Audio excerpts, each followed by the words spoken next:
ఓం గం గణాధిపతయే నమః. హాయ్ అండి, అందరికీ నమస్కారము. మనం ఈరోజు ఈ వీడియోలో ఈ సంవత్సరము శ్రీకృష్ణ జన్మాష్టమిని మనము ఆగస్టు 26వ తేదీన జరుపుకోనున్నాము. ఈ జన్మాష్టమి రోజున శ్రీకృష్ణుని యొక్క విగ్రహాన్ని మొదటిసారిగా మీ ఇంట్లో ప్రతిష్ఠించుకోవాలనుకుంటే లడ్డూ గోపాల్ విగ్రహాన్ని తెచ్చుకొని ఇంట్లో ప్రతిష్ఠించుకుంటే సర్వశుభాలు కలుగుతాయి. లడ్డూ గోపాల్ విగ్రహాన్ని ఏ దిశలో ప్రతిష్ఠించుకోవాలో మనం ఇప్పుడు ఈ వీడియోలో తెలుసుకుందాం. ఈ వీడియో కనుక మీకు నచ్చినట్లయితే లైక్ చేయండి, షేర్ చేయండి, సబ్స్క్రైబ్ చేసుకోండి. ఇలా చేయడం వల్ల ఈ వీడియో మరి కొంతమందికి రీచ్ అవుతుంది. Please subscribe me, support me. Thank you for watching. ఈ జన్మాష్టమికి మీ ఇంట్లో లడ్డూ గోపాల్ విగ్రహాన్ని ప్రతిష్ఠించాలని అనుకుంటున్నారా? అయితే చిన్ని కన్నయ్య విగ్రహాన్ని ఎప్పుడు కొనాలి, ఏ దిశలో ఉంచాలి, ఎలాంటి సేవలు చేయాలి అనే దానికి సంబంధించిన పూర్తి వివరాలను మనం ఈ వీడియోలో తెలుసుకుందాము. లడ్డూ గోపాల్ విగ్రహము ఏ దిశలో ఉంచుకుంటే మంచిది మనం ఇప్పుడు తెలుసుకుందాము.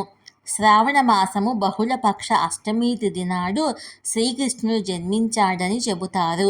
శ్రీకృష్ణుడు పుట్టినరోజును జన్మాష్టమిగా దేశవ్యాప్తంగా జరుపుకుంటారు. ఈ ఏడాది అనేక శుభయోగాలతో జన్మాష్టమి వచ్చింది.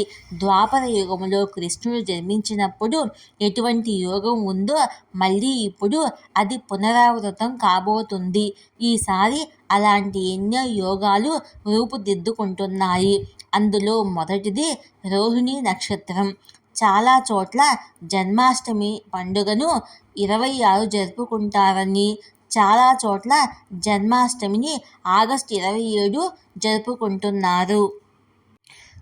లడ్డూ గోపాల్ విగ్రహాన్ని మనం ఎప్పుడు కొనాలి? చాలా యాదృచ్ఛిక సంఘటనలు ఆగస్టు 26న జరుగుతాయి. అందుకే జన్మాష్టమి పండుగను ఆగస్టు 26న జరుపుకోవడం మంచిది.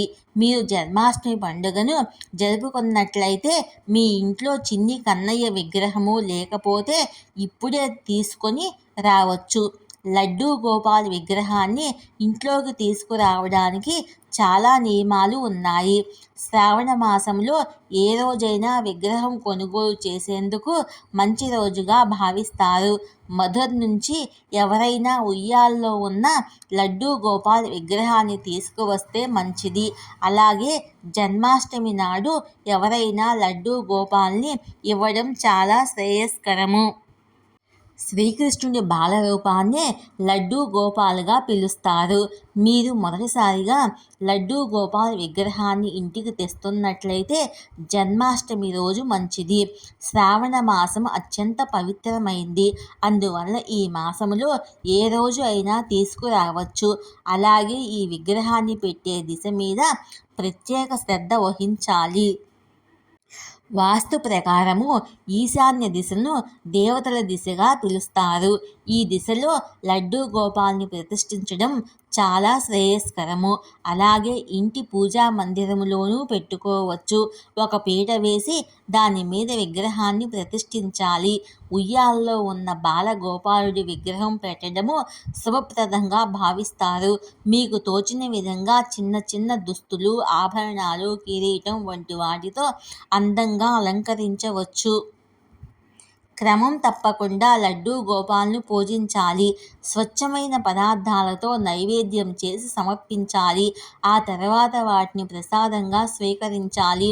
చిన్నపిల్లలకు ప్రతిరోజు ఎలా స్నానం చేయిస్తారో అదేవిధంగా లడ్డూ గోపాలకు కూడా స్నానం చేయించి శుభ్రమైన దుస్తులు వేసి పూజ చేసుకోవచ్చు. కృష్ణుడికి సంబంధించి మంత్రాలు జపించడం ఉత్తమము. ఇలా చేయడం వల్ల శ్రీకృష్ణుడి ఆశీర్వాదాలు మీకు పుష్కలంగా లభిస్తాయి. మీరు ఇంట్లో లడ్డూ గోపాల్ని ఉంచుకుంటే విగ్రహం ఎక్కడా పగలకుండా, ముక్కు, ఇతర భాగాలు అన్నీ ఏ లోపం లేకుండా ఉన్నాయో లేదో జాగ్రత్తగా చూసుకొని కొని తెచ్చుకోవాలి.